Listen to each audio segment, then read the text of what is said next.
Mas pinasaya, mas pinabongga at mas kaabang-abang na TV5 ang dapat asahan ng ating mga kapatid sa 2025.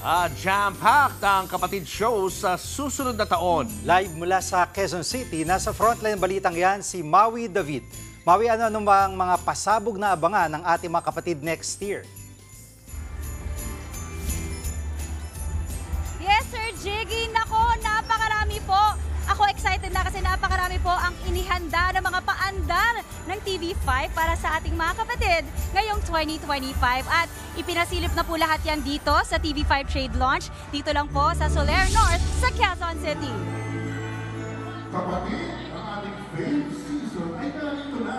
Present dito ang ilang mga naglalakihang brand at iba pang mga kumpanyang sumusuporta sa TV5.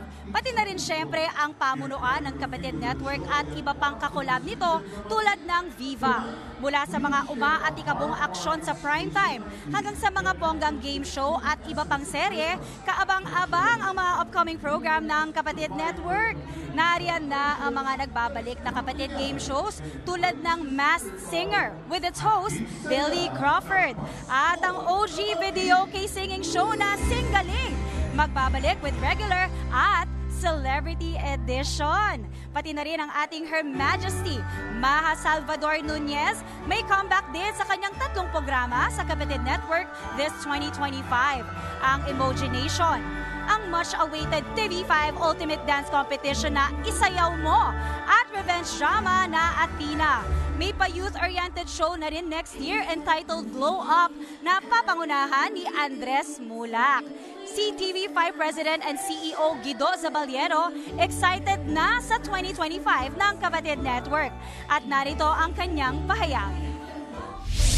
Mas maraming entertainment shows. So meron kaming mga bagong concepts that they can enjoy over both sa hapon tsaka sa prime time. At meron po kaming plano, ibabalik po namin ng Artista Academy so that we can start really looking for the next generation of kapatid stars.